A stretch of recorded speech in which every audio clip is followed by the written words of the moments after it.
وصحبه ومن والاه وأشهد أن لا إله إلا الله وحده لا شريك له وأشهد أن محمدا عبده ورسوله الذي لا نبي بعده. يقول ربنا جل وعلا في كتابه الكريم: يا أيها الناس اتقوا ربكم الذي خلقكم من نفس واحدة وخلق منها زوجها وبث منهما رجالا كثيرا ونساء واتقوا الله الذي تساءلون به والأرحام إن الله كان عليكم رقيبا. أما بعد، فيا إخوان الدين عزني الله وإياكم جميعا. Alhamdulillah, pada malam hari ini kita bisa melanjutkan kembali, walaupun ini bukanlah jadwal yang semestinya, tapi karena memang dikarenakan taklim ini hanya sebulan sekali, sangat sangat eman kalau kata orang Jawa kalau seandainya diliburkan. Sehingga kemarin ana berinisiatif memberikan usulan kepada panitia untuk maju apa dimundur? Diundur ya, dimundurkan waktunya sampai hari Rabu ini. Walaupun ini hanya sebatas hari Rabu ini saja. Adapun untuk besok-besok insyaallah tidak. Mudah-mudahan Allah Subhanahu wa taala memberikan kemudahan selalu agar kita bisa terus taklim, terus mendalami ilmu agama. Saya berkata Allah wa yakum jami'an. Insyaallah hari ini hari terakhir ini. Hari terakhir dari pembahasan sujud sahwi kita insyaallah. Sampai di mana kita kemarin? Ayo Sofan.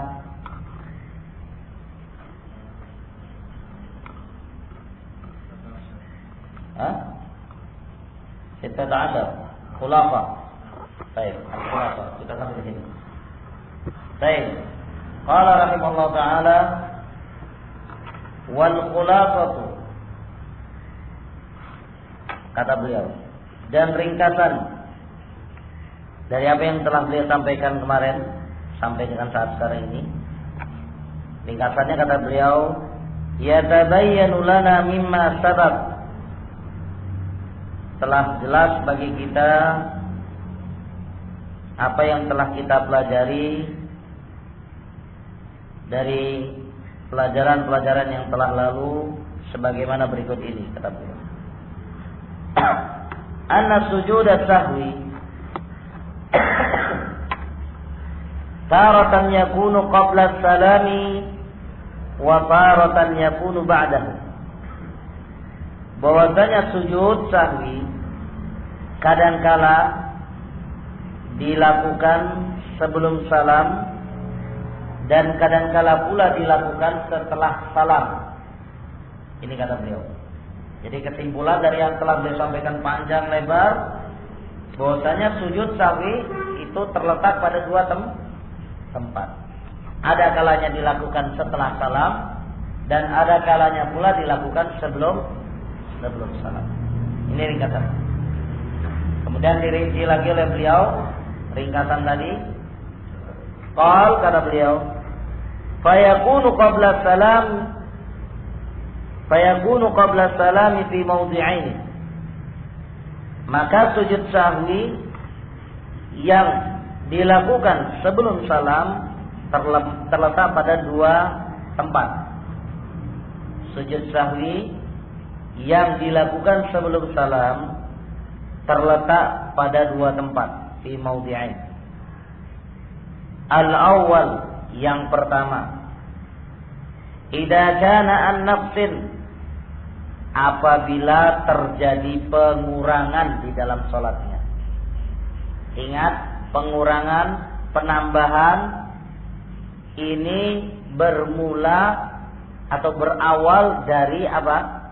Adanya kelupaan, kelalaian di dalam salatnya. Ini jadikan patokan. Ya, merupakan syarat yang mengharuskan seorang hamba melakukan sujud sahwi. yaitu apabila memang dia lupa ataupun lalai di dalam sholatnya, sehingga terjadilah apa yang namanya penambahan ataupun pengurangan atau keraguan-raguan di dalam sholat. Nah, kenapa saya katakan demikian? Karena memang ada di sana hal-hal yang memang menyebabkan terjadinya pengurangan di dalam sholat.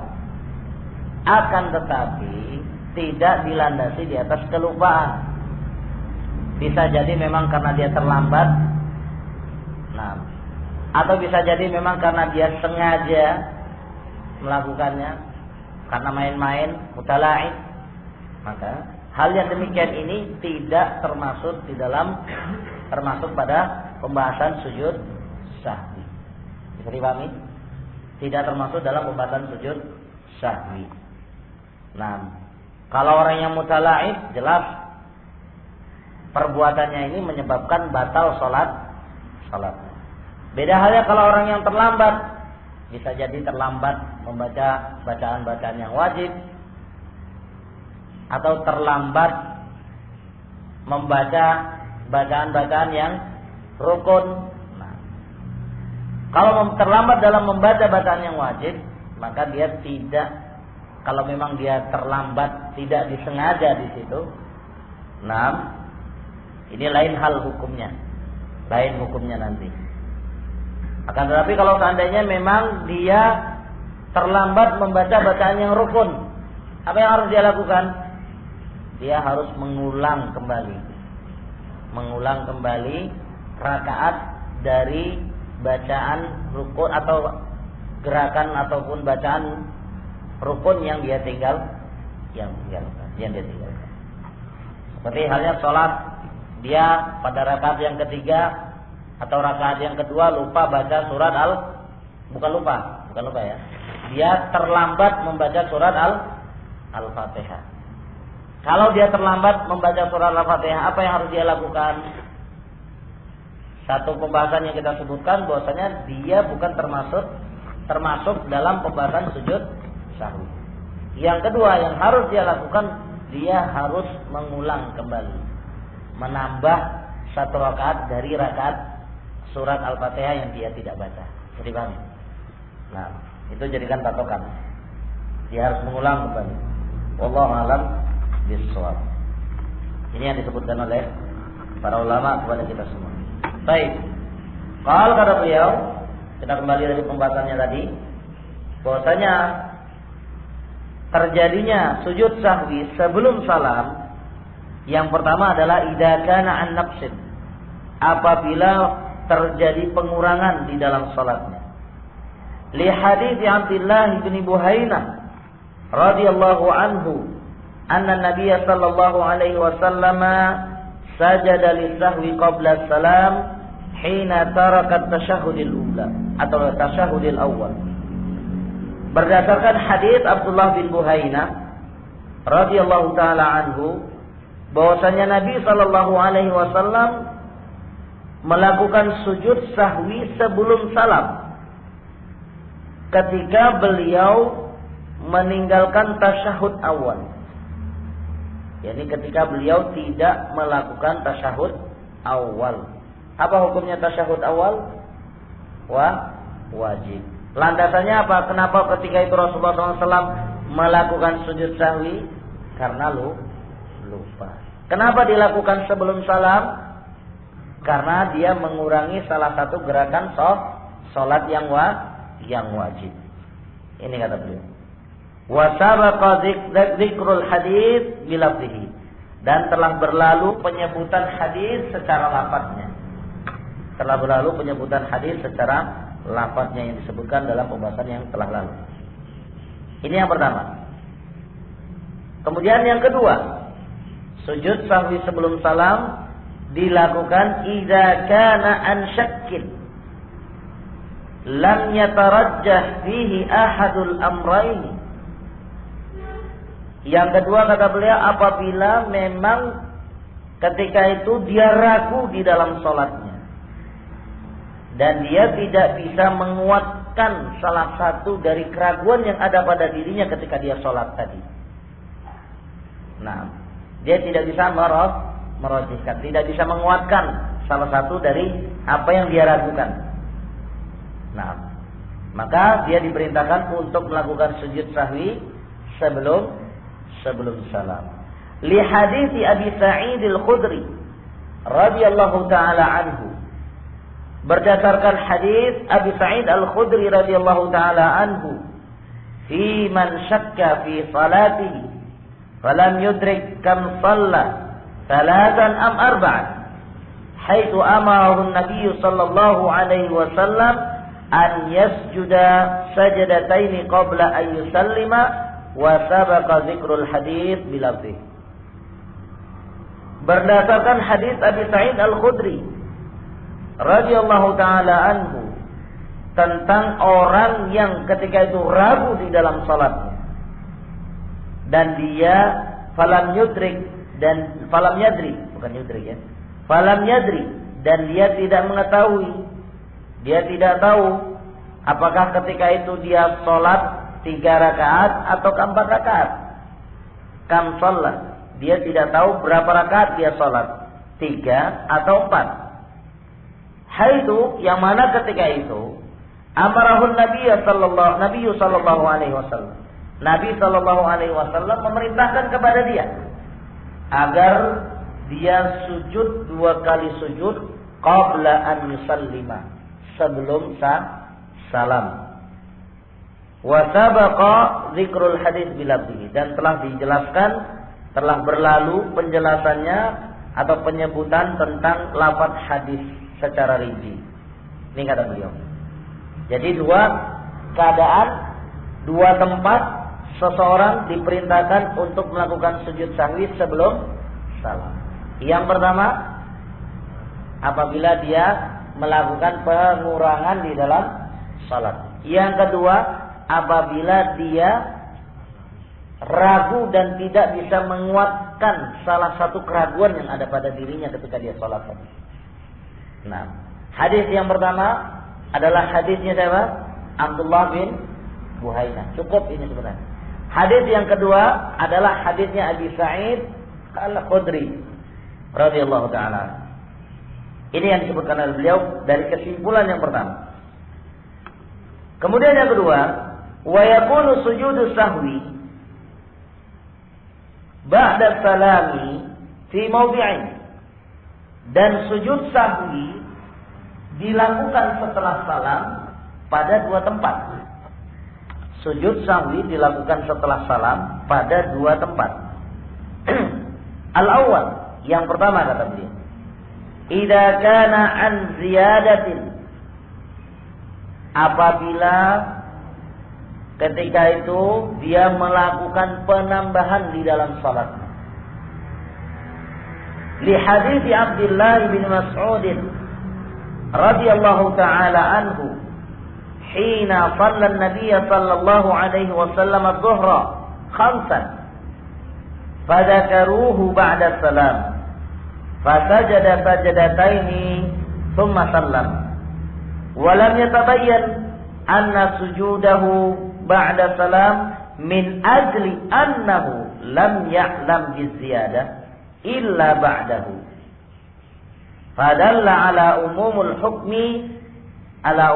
hukmi wa anna sujuda an ziyadati yakunu ba'da salam sawa'un alima biziyadati qabla salam am ba'da. Ini kata beliau berdasarkan hadis Abdullah bin Mas'ud radhiyallahu taala anhu. Ketika itu, yang mana ketika itu Nabi sallallahu alaihi wasallam salat zuhur sebanyak 5 rakaat. Dan ketika itu para sahabat mengingatkan fadzakiruhu. Para sahabat mengingatkan beliau setelah beliau melakukan salam. Fasajada sajdatain, setelah Rasulullah SAW diingatkan akan penambahan yang beliau lakukan di dalam salatnya, maka Rasulullah SAW pun sujud 2 kali sujud. Tsumma sallama, kemudian setelah itu beliau salam. Walam yatabayyan, dan tidak dijelaskan di sana anna sujudahu ba'da salam, bahwasanya sujud sahwinya beliau dilakukan setelah salam min ajli annahu lam ya'lam bi ziyadah. Disebabkan karena beliau tidak tahu bahwasanya beliau melakukan penambahan. Tidak jelaskan di situ. Lam ya'lam bi ziyadati illa ba'dahu, kecuali setelah beliau diingatkan oleh para sahabat. Padahal maka oleh karena inilah hadis ini menunjukkan atas umumul hukmi, keumuman hukum yang diperintahkan kepada kita di dalam permasalahan ini.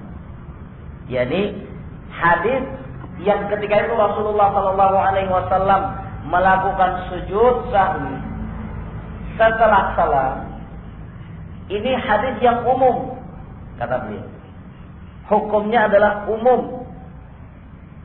Nah, wa anna sujuda al-ziyadati, dan bahwasanya sujud yang disebabkan karena penambahan yakunu ba'da salam, dilakukan setelah salam, sawaun, sama saja apakah ketika itu alima bi ziyadah, bahwasanya dia tahu tentang penambahan yang dia lakukan qabla salam, sebelum salam, am ba'dahu, ataupun setelahnya.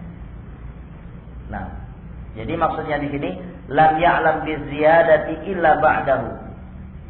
Tidak disebutkan bahwasanya sujud sahwinya beliau setelah salam itu, bahwasanya ketika itu beliau tidak mengetahui penambahan itu kecuali setelah salam. Tidak disebutkan.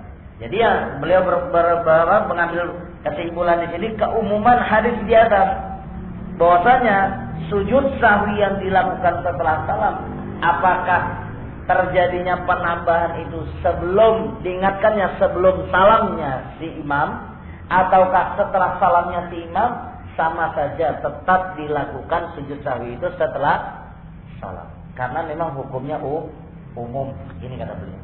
Bisa dipahami ya? Yang mengingatkan, misalnya seorang tadi sholat 5 rakaat, ya, diambil dari hadis ini tadi, bahwasanya Rasulullah SAW sholat 5 rakaat. Memang ketika itu diingatkan oleh para sahabat, Rasulullah SAW diingatkan oleh para sahabat.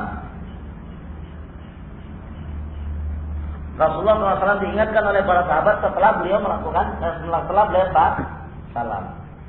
Tapi hadis ini tidak menjelaskan bahwasanya terjadinya perbuatan ini, ya, dilakukannya sujud sahwi setelah salam ini bukan hanya karena ketika beliau tahu setelah salamnya, atau bukan hanya sekedar itu saja, tapi baik itu ketika itu diingatkan sebelum salam ataupun setelah salam, yang jelas patokannya adalah terjadinya penambahan. Jadi terjadinya penambahan, bukan kapan ketika dia diingatkan, bukan.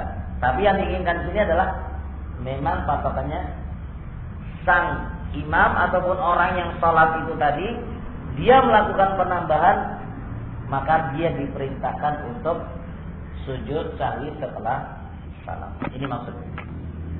Jadi apa yang diinginkan oleh beliau hanya dari sisi wajhul istidlal, sisi pendalilannya. Baik. Wa min dzalik, dan di antara hal yang demikian ini kata beliau, contoh lain yang disebutkan oleh beliau, idza sallama qabla itmami salatihi, apabila seorang salat sebelum sempurnanya salatnya, sebelum sempurna salatnya, nasiyan, ya, perhatikan di sini, idza sallama qabla itmami salati, apabila dia salam sebelum sempurnanya salat. Nasiyan, ini patokannya ini. Harus ada patokan lupa. Tidak boleh lepas dari ini. Summa dzakara fa'atammaha, kemudian dia teringat, atau mungkin dzukira, ada yang mengingatkan dia. Bisa dzakara, bisa dzukira. Kalau dzakara dia yang teringat. Kalau dzikra dia diingatkan. Fa'atammaha, kemudian setelah itu dia menyempurnakannya. Fa'innahu zada salaman, maka orang ini terhitung sebagai orang yang menambah salam. Kenapa kok bisa menambah salam? Kenapa kok bisa dinyatakan bahwasanya orang ini dinyatakan sebagai menambah salam? Apa perlu contoh? Perlu contoh? Hah? Sholat ini, orang sholat Isya. Sholat Isya berapa rakaat? 4 rakaat. Ternyata di rakaat yang ketiga, ketika itu dia sudah salam. Makanya dikatakan qabla itmami sholat. Salam tapi belum sempurna sholatnya.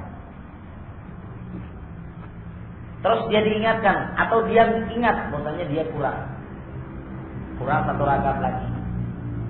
Baik, apa yang harus dia lakukan? Dia sempurnakan dulu kan?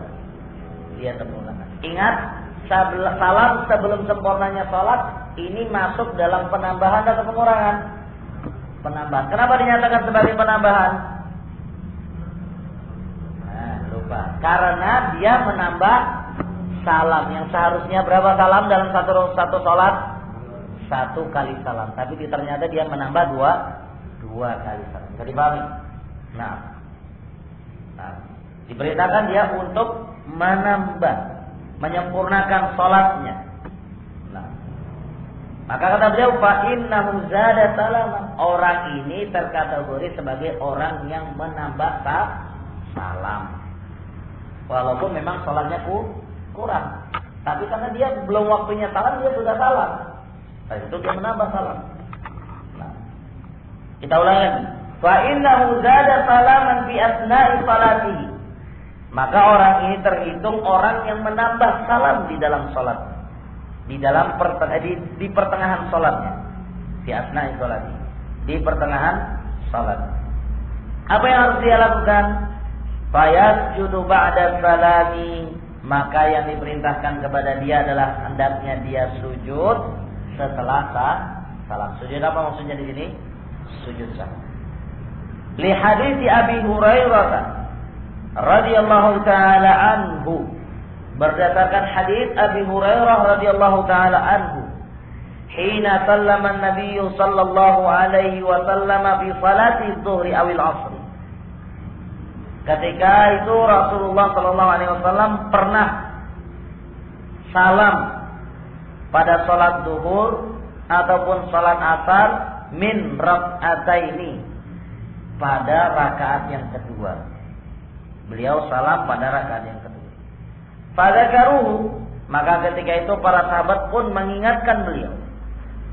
Fa'atamma falatahu, maka ketika beliau diingatkan, siapa yang mengingatkan? Zul Yadain, orang yang punya tangan panjang. Salah seorang dari para sahabatnya Nabi sallallahu alaihi wasallam. Ketika diingatkan, merasa yakin beliau memang kurang ketika itu, maka beliau pun ketika itu menyempurnakan salatnya. Wa sallama, setelah beliau sempurnakan, beliau pun salam. Tsumma sajada lis-sahwi, kemudian setelah itu pun beliau sujud sahwi. Setelah salam. Wa sallama, kemudian diakhiri dengan salam. Wa sabaqa dzikrul hadits bilafzihi. Dan telah berlalu penyebutan hadis dengan lafaznya, kata beliau. Ini diantara sujud sahwi yang dilakukan setelah salam disebabkan karena penambahan. Di antaranya adalah karena memang dia melakukan salam sebelum sempurnanya sholat. Baik, yang kedua, sebab atau tempat yang kedua sujud sahwi dilakukan sebelum salam. Setelah salam, apa? Tsanian, yang kedua, atau adzani yang kedua, idza kana an syakkin tarajjaha fihi ahadul amrayn, apabila ia ragu di dalam salatnya Dan ketika itu dia bisa menguatkan salah satu dari dua perkara yang ia ragukan di dalam sholat. Ia bisa menguatkan salah satu dari dua perkara yang ia ragukan di dalam sholat. Li hadits Abdi ibni Mas'ud radhiyallahu anhu, berdasarkan hadis Abdullah bin Mas'ud radhiyallahu taala anhu, anna Nabiy sallallahu alaihi wasallam amara man syakka fi salati an yataharra al-aswab fayutimma alaihi thumma yusallim wa yasjud wa sabaqa dzikrul hadis bilafzihi. Berlandaskan di atas hadis Abdullah bin Mas'ud radhiyallahu taala anhu, bahwasanya Nabi sallallahu alaihi wasallam pernah memerintahkan pada orang yang ketika itu ragu di dalam salatnya agar ia mencari mana yang benar dari keraguan-raguannya tadi. Fayutimma alaihi shalah, kemudian ketika dia sudah mendapatkan mana yang benar tadi, maka hendaknya dia sempurnakan salatnya. Summa yusallim, kemudian setelah itu salam. Wa yasjud, kemudian setelah salam dia diperintahkan untuk melakukan sujud sahwi. Salam lagi tidak? Setelah sujud sahwi salam lagi tidak? Salam lagi sebagai penutup dari sujud sahwinya. Wa sabaqa dzikrul hadis bilafzi, dan telah berlalu penyebutan hadis dengan lafaznya. Ini kata beliau. Jadi kesimpulannya dari pembahasan yang kedua, yaitu sujud sahwi dilakukan setelah salam pada dua tempat. Yang pertama yaitu ketika dia melakukan penambahan. Dan salah satu bentuk penambahan adalah apabila seseorang melakukan salam sebelum sempurnanya sholat. Ini yang pertama. Yang kedua yaitu sujud sahwi dilakukan setelah salam apabila dia apabila terjadi keraguan-raguan di dalam sholatnya dan dia bisa menguatkan salah satu dari dua perkara yang ia ragukan di dalam sholatnya tadi. Bisa dipahami? Baik, wallahu a'lam bishawab. Ini yang disebutkan oleh beliau. Kemudian ada pembahasan yang lainnya di luar dari pembahasan yang disebutkan oleh beliau di sini. Qala, kata beliau, wa idza jasama alaihi sahwan mawdi'u ahaduhuma atau ahadihima qabla salam wa mawdi'u atsani ba'dahu faqad qala al-ulama yaghlibu ma qabla salam fayasjudu qablahu. Ini kata beliau, apabila terkumpul ketika itu di dalam salatnya dua kelalaian di dalam salat. Apabila terkumpul dua kelalaian di dalam salatnya. Dua kelalaian di dalam salatnya. Mawdi'u ahadihima, salah satunya kata beliau terjadinya sujud sahwi yang harusnya dia lakukan sebelum salam. Dan salah satu yang lainnya terjadinya perbuatan tersebut mengharuskan dia untuk melakukan sujud sahwi setelah salam. Setelah salam. Bisa dipahami ya? Dua kelalaian yang dia lakukan, yang satunya mengharuskan bagi dia untuk melakukan sujud sahwi sebelum salam. Yang satunya lagi dia mengharuskan bagi dia untuk melakukan sujud sahwi setelah salam. Apa yang harus dia lakukan kalau dalam keadaan demikian? Dalam satu sholat ini. Maksudnya dalam satu sholat. Ya, contohnya banyak. Gitu. Seperti kemarin ada beberapa contoh kan, yang ada ikhwah yang tanya kemarin. Ini yang disebutkan oleh beliau. Nah, faqad qala ulama, maka kalau demikian kata beliau, sungguh para ulama telah berkata tentang hal yang demikian ini, yaghlibu ma qabla salam. Yang dikuatkan di sini adalah hendaknya dia melakukan sujud sahwi tersebut sebelum salam. fayasjudu qablahu, dan maka dia harus sujud sebelum salam. Ini kata beliau. Wallahu a'lam bishawab. Misalul dzalik, beliau sampaikan contohnya di sini. Baik. Syakhsun, seseorang yusalli dhuhra, salat zuhur, faqama ila thalithati wa lam yajlis litasyahhud. Seorang salat zuhur, kemudian ketika itu dia masuk pada rakaat yang kedua, mau kepada rakaat yang ketiga. Harusnya bagaimana dia? Harusnya bagaimana? Tasyahud. Tapi di sini kata beliau, faqama ila tsalitsati. Ternyata di rakaat yang kedua setelah dia sujud, dia langsung berdiri menuju kepada rakaat yang ketiga. Walam yajlis litasyahud. Dan dia tidak melakukan tidak melakukan tasyahud al-awwal. Wa jalasa fi tsalitsati yadhunnuha as-tsaniyah. Dan ketika pada rakaat yang ketiga, ya, perhatikan, ketika di rakaat yang ketiga setelah sujud, ternyata dia melakukan tasyahud. Yadhunnuha as-tsaniyah. Ketika itu dia menyangka bahwasanya dia masih pada rakaat yang kedua. Nah, masih pada rakaat yang kedua. Perhatikan. Tsumma dzakara annaha tsalitsah. Kemudian pada rakaat yang kedua, setelah itu dia teringat. Nah, baru dalam keadaan seperti ini dia ingat, annaha tsalitsah. Bahwasanya ketika itu dia masuk pada rakaat yang ketiga. Perhatikan. Kita lihat posisi yang pertama atau keadaan yang pertama tadi. Dia berdiri tasyahud. Harusnya dia melakukan tasyahud, tapi ini dia tidak tasyahud. Penambahan atau pengurangan? Penambahan atau pengurangan? Pengurangan. Kenapa pengurangan? Karena dia tidak melakukan tasyahud. Bisa kan? Jadi paham ya? Baik. Kemudian setelah itu, di rakaat yang ketiga, harusnya dia bagaimana? Seharusnya berdiri ya. Tapi ternyata di situ dia melakukan tasyahud. Tasyahud yang pertama. Tasyahud yang pertama.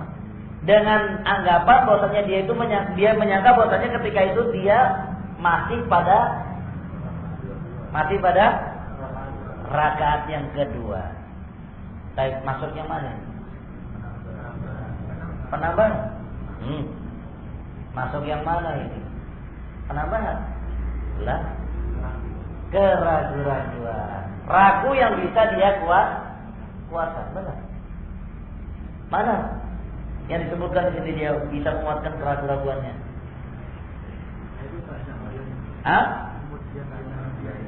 Tsumma dzakara annaha ini dia. Perhatikan bentuk konteks ucapan beliau. Wajalasa fi tsalitsati yadhunha. Dia duduk pada rakaat yang ketiga. Dia menyangka bahwasanya ketika itu dia masuk pada rakaat yang kedua. Dia nyangka. Sementara kemudian setelah itu dia teringat. Iya. Ragu pertama, terus timbul, ternyata saya masuk pada rakaat yang ketiga. Apa yang harus dia lakukan dalam keadaan seperti ini? Berarti dua sahwu yang terkumpul, ya kan? Yang satunya harusnya dilakukan sebelum salam, yang satunya lagi dia lakukan harusnya setelah salam. Apa yang harus dia lakukan? Kata beliau, fa innahu yaqumu, yang harus dia lakukan kalau dalam posisi seperti ini, dia langsung berdiri. Kalau sudah dia bisa merojikan, dia kuatkan, langsung berdiri. Karena ketika itu masuk pada rakaat yang ketiga. Dia harus berdiri. Wa ya'ti bi rak'atin. Kemudian dia selesaikan satu rakaat yang tersisa. Wa yasjudu lis-sahwi tsumma yusallim. Kemudian setelah selesai tasyahud, sebelum salam dia melakukan sujud sahwi. Kemudian setelah itu baru dia salam. Ini contoh yang disebutkan. Bisa dipahami? Baik. Ini yang disebutkan oleh beliau di dalam contoh dari pembahasan yang terakhir. Kalau kemudian beliau menyatakan yang terakhir, fahada syakhsun tarakat tasyahudil ula wa sujuduhu qabla salam wa zada julusan fi raq'ati tsalitsati. Orang ini tadi meninggalkan tasyahud pertama dan sujudnya. Harusnya dia lakukan sebelum salam. Maksudnya wa sujuduhu, sujud sahwi yang dia lakukan seharusnya setelah salam. Oh, setelah salam tadi. Qabla salam, sebelum salam. Ya. Wa sujuduhu qabla salam, dan seharusnya dia melakukan sujud sahwi ketika itu sebelum salam. Wa zada julusan fi raq'ati tsalitsati, dan dia menambah duduk tasyahud awal pada rakaat yang ketiga. Wa sujuduhu ba'da salam, dan harusnya dia lakukan sujudnya setelah salam. Fa ghalaba ma qabla salam, maka kata beliau yang dikuatkan di sini untuk dia lakukan adalah hendaknya dia melakukan sujud sahwi sebelum salam. Wallahu a'lam, kata beliau. Wallahu a'lam bis-shawab. Ini yang terakhir. Kemudian beliau tutup, wallahu as'al an yuwaffiqana wa ikhwanana al-muslimin li fahmi kitabihi wa sunnati rasulih sallallahu alaihi wasallam. Dan hanya kepada Allah lah aku meminta agar Allah Subhanahu wa taala memberikan taufik kepada kita semua serta saudara-saudara kami kaum muslimin agar mereka bisa memahami kitabnya Allah, kitab Allah Subhanahu wa taala, yaitu Al-Qur'an Al-Karim dan sunnah Rasulnya sallallahu alaihi wasallam, wal amalu bihima zahiran wa batina, dan agar mereka diberi taufik oleh Allah Subhanahu wa taala untuk mereka bisa mengamalkan apa yang terdapat di dalam kitab dan sunnah secara zahir maupun secara batin, fil aqidah, baik di dalam permasalahan aqidah, wal ibadah maupun di dalam permasalahan ibadah, dan demikian pula di dalam permasalahan al-muamalah. Wa ayyuhsinal aqibata lana jami'an, dan agar Allah Subhanahu wa taala membaguskan akibat akhir daripada kita semua. Innahu jawadun karim, sesungguhnya Allah Subhanahu wa taala adalah zat yang maha dermawan lagi maha mulia. Walhamdulillahi rabbil alamin, dan segala puji hanya bagi Allah Rabb semesta alam. Wa sallallahu wasallamu ala nabiyyina Muhammad, dan salawat serta salam kepada atas Nabi kita Muhammad, wa ala alihi, dan kepada atas keluarganya dan para sahabatnya secara menyeluruh. Tsumma tahriruhu biqalam al-faqir ila Allah taala Muhammad Shalih Al-Utsaimin. Kemudian ini tulisan ini ditulis oleh beliau al-faqir, yakni Syekh Muhammad bin Shalih Al-Utsaimin pada tanggal 4 bulan 3 tahun 1400.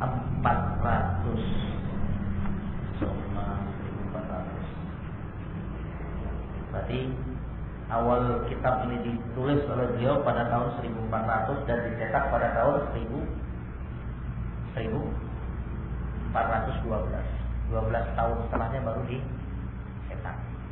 12 tahun. Sekarang 1000 berapa? 1000 berapa? 1400 berapa? 23 32? 33. Nah, 1433. Sudah berapa tahun berarti? Sudah jauh sekali ya. Nah, ya kalau dari 1400 nya berarti sudah 33 tahun. Tapi kalau yang 412 ini berarti berapa? 21 tahun. Walhamdulillahirabbil alamin. Selesai kita membahas kitab sujud sahwi, tinggal mengamalkannya.